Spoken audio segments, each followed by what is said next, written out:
السلام عليكم ورحمة الله وبركاته. سوماليي waxaan idin soo gudbinayaa salaanta islaamka ah xaqa kadib walaalayaal waxaan rabaa inaan soo gudbiyo sawirka Soomaaliya maanta sawirkeeda kadib khilaaf dhex maray dowladda federaalka ah ee Soomaaliya iyo Jubbaland marka khilaafkaas marbuu uu qabasho lahaa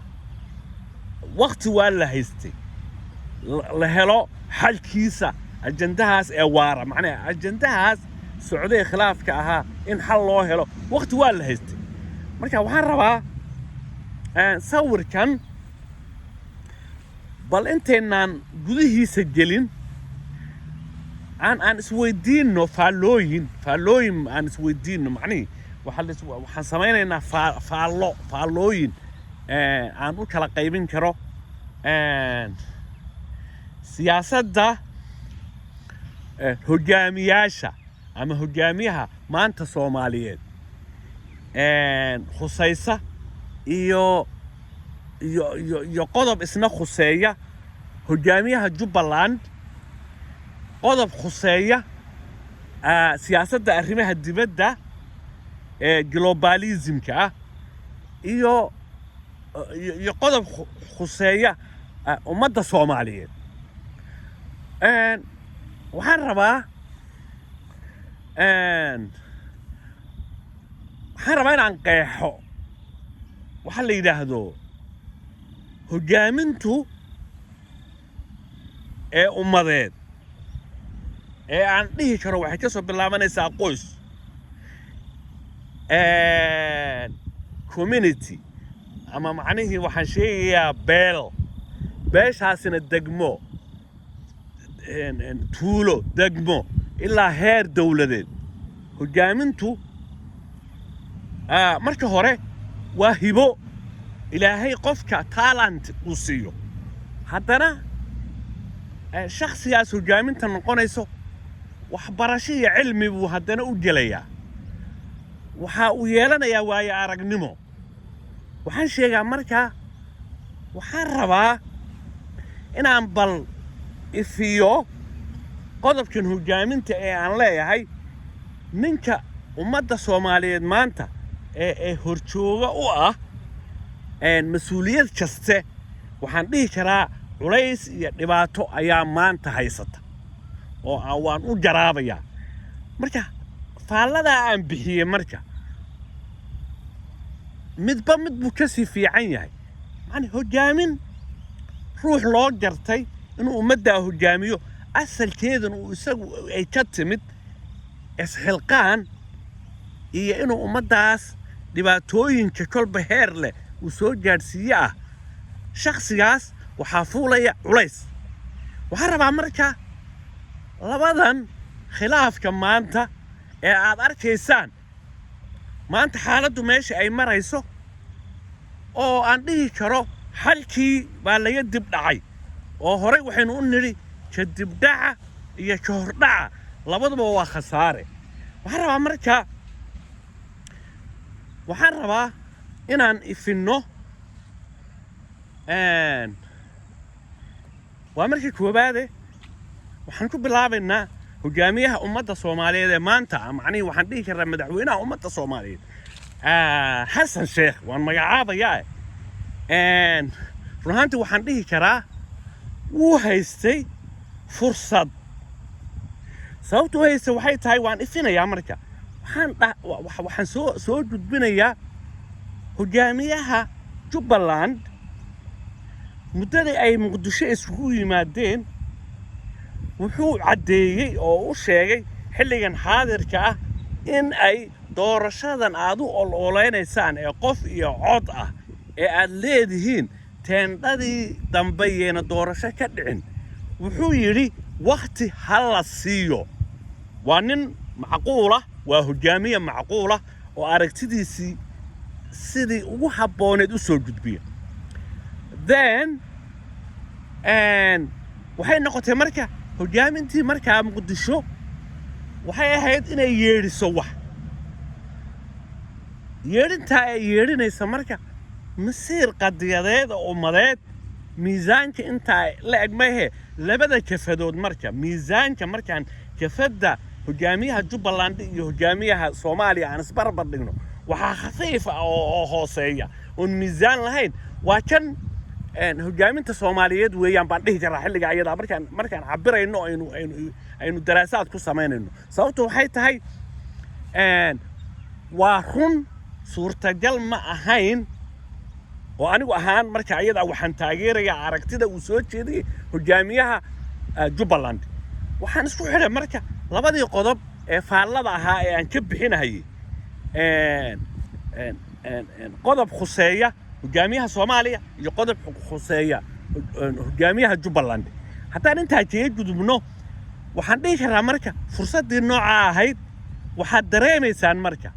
oo aan haddana idin ifinayaa xilligii doorashadii Jubbaland ay dhacday hogaamiyaha Jubbaland wuxuu ku dhawaaqay wuxuu yiri waan ku guuleystay doorashadii meesha waxaan rabaa inaan idin ka ifiyo nidaamka qofka la xajaclaawaha ee aan dhihi karo Axmed Madoobe oo hogaamiyaha Jubbaland waa la xajaclaawihii Jubbaland maadaama uu la xajaclaawihii Jubbaland leeyahay wuxuu leeyahay aragti wuxuu leeyahay fikir oo aragti kaliya uu soo gudbinayo ma fikirkiisa iyo aragtidiisa shaqo u bedelay muddo 13 sano ayaa ummadda wuxuu soo gaarsiiyay la dagaalanka argagixisadana si tartiib markaan leeyahay argagixisa waxaan ka wadaa dhalinyarada hubaysan ee beesha caalamka u taqaan argagixisada si tartiib ayuu u waday oo kalba guulo u gaadhay waxaan dhihi karaa marka nidaam kala dambeyn Jubbaland maanta wuu ku soo celiyay waxaan dhihi karaa markii zone ahaan distance-ga inta square kilometer oo maanta u taliyo ee gacantiisa ku jirta Axmed Madoobe iyo hogaamiyaha Soomaaliya Xasan Sheekh inta uu taliya markii la isku celceliyo waxaan dhihi karaa waxa ka distance weyn inta uu gacanta u jirta waa hogaamiyaha Jubbaland haddaan inta ay ka gudbo waxaan rabaa waxaa jirta markaan miisaamayno waxaa jirta hal arrin ayaa khatarteeda leh hogaamiyaha Soomaaliya Xasan Sheekh haddii uu yahay mid aragti gaaban hadduu yahay mid cudurrada uu qabo aqoonyahan hadduuba yahayba kaba soo qaad balse uu cabsan yahay fikir qabyaaladeed oo aan dhihi karo waxaan xusuusanaa hogaamiyaha Jabuuti xilligii uu magaca ay soo qaadeen markaan aanu mar raba inaan qabiil la sheegay la tacaarufo markii laga hadlayo ay soo qaadeen wax la yiraahdo tourism baynu nahay u lahaa shirarka noocaas uu soo dhaweynay marka waxa la dhihi karaa waxa dhici karta inuu fikirka uu ku salaysan yahay mar haddii marka fikirka noocaas aqoonyahan ku salaysan uu yahay waxaan dhihi karaa maanta hogaamiyihii ummadda Soomaaliyeed dhibaatada ka saari lahaa ma ahe labada jeer ee fursadda uu hogaaminta ku helay ee uu waliba sii raba mar saddexaad oo aaminsan yahay wixii qabyada ka ah inuu meel mariyo oo ay shacabweynaha Soomaaliyeed ee nidaamkeedii hooseeyay 4.5 wax loogu soo qaybiyay uu baal marahayo waxay arkayaan qabiilada contrary-ga ku aysan ku abtirsado dareenka ay qaateen ayaa totally ka hor istaagay marka isagina rabitaan buu rabaa inuu meel mariyo marka rabitaankaaga iyo waxaad iska dhaadhicisay ma noqon karto waa inuu hogaamiyuhu aragtida dheer uu yahay mid flexibility haddaan marka faallada ka gudbo waxaan rabaa Ethiopia waa maxlaasi ma doonto in Soomaaliya shan loo qaybiyay horey shan baa loogu qaybiyay eejadana Soomaaliya shantii shan kale ku dar 10 iyo mid dheeraada macna waxaan dhihi karaa 6 weeyaan eeja sida Soomaaliya u kala fadhida waa 6 lixdooduna waxay ku absadaan qabiil marka waxaan soo qaadanaynaa kuwa aaminay in laga tabarroon yahay ee caymisada aaminay waxay soo dhaweeyeen dawladda Ethiopia waxayba u taqaanaa yana reer hebelood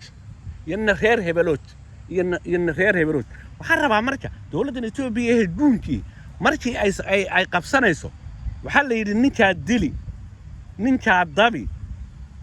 dabi u qoolayso la iskama dadshee waa la isku kala daadshaa waxaan saa u leeyahay haddaan tusaale soo qaato anigoo oo ku mashquula arrimaha Soomaali galbeed Soomaalida ogaadeenya hal jihada wadaniga xoreynta ogaadeen aan ku mashquulo xilligii khilaafku bilowday codadkan aan soo gudbinayo wuxuu xiriir la leeyahay mustaqbalka ummadda Soomaaliyeed meel kasta oo joogto waa isku dan waxaan rabaa marka inaan idin xusuusiyo arrinta siyaasadda Ethiopia waxaan idinka siinayaa aqoonta buuxda iyo waayo aragnimadan u leeyahay waxay tahay waxaan soo qaadanaynaa 90 markii Soomaaliya in la burburiyay Ethiopiyadana la barigataalay oo xilliga ayada dictatorkii madaxa adkaa Meles Zenawi waa TPLF beesha caalamku taageeraysay siyaasadaha uu ku soo galay wuxuu ahaa nin isaga oo jabhada ay beesha caalamku taageertay gaar ahaan Mareykanku taageeray sida awgeed markay soo qabsanayeen dhulka ogaadeen ama Soomaali galbeed soo galayeen anigu life baan u taagnaa waxay nagu soo galeen iyaga oo raamale daba jaabiye qaba naftu hayso oo dareerahaya ayay hubkii dhigeen ciidamadii dharjigu sababtoo dawladda waa Ethiopia dantooda guud weeyaan markii laga shaqeynayo sida awgeed markay soo galeen waxay hogaamiyaasha u soo dhiibayeen magacyo islaami Jamiila Saalax Molla waxay lahayn jabarti baan nahay sidaas oo kale ayuu abiina nidaamkan hadda Ethiopia ay ku socoto magac hogaamiye islaam oo Abiy Ahmed marka la soo qaadanayo waxaan rabaa saasay ku soo galeen waxaan dhihi karaa marka Soomaaliya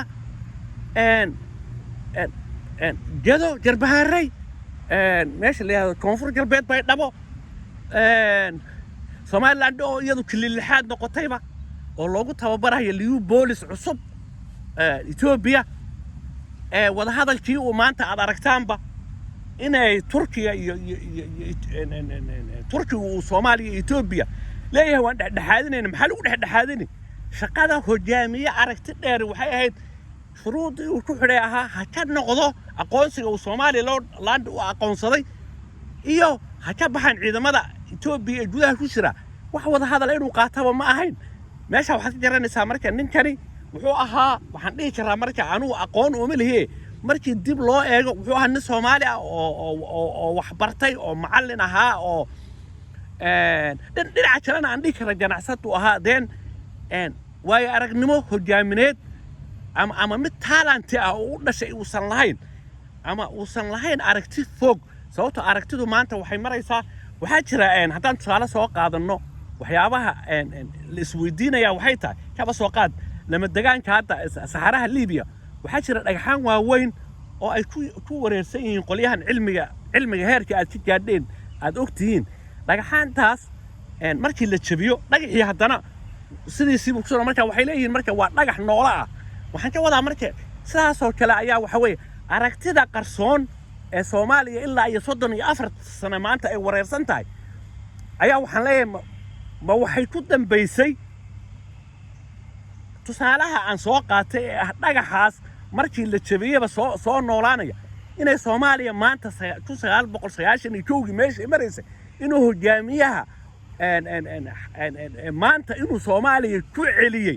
waxa maqraati ma doontaa maanta Raas Gamboni wax ka dhacaya ee dhinac markii laga eego damaaciga dawladaha daraska ee Kenya ay ka mid tahay damaacigeeda macni waxaan ka hadlayaa inkastoo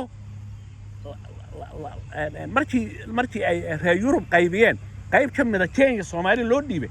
way ka qabowdahay way ka siyaasad qabowdahay Kenya aanu ma farjilin ummad badanna way ku nooshahay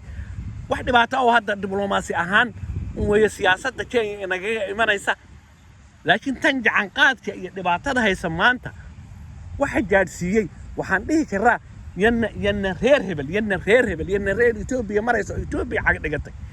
ay tahayna filaashadii macnihii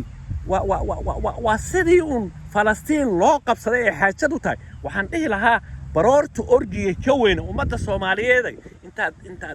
intaad aragtidiina dheeraysaan oo aad miirsataan maanta wiilal Soomaaliyeed inay isku faraxashaan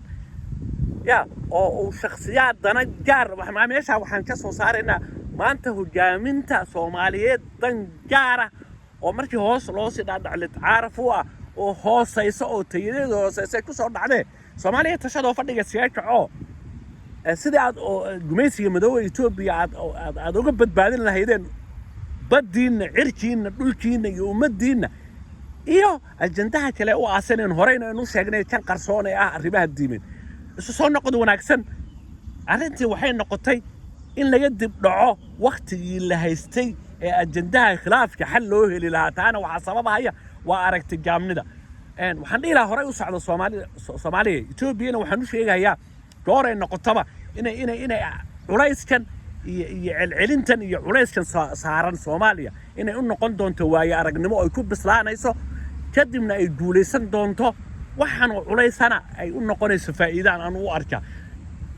sidii caadiga ahayd bajmaysi madow Ethiopia hadda Soomaalida ogaadeen ya xoroodo soo noqon wanaagsan waana wax Maxamed Waasmaxmed wassalaamu calaykum wa rahmatullaahi wa barakaatuh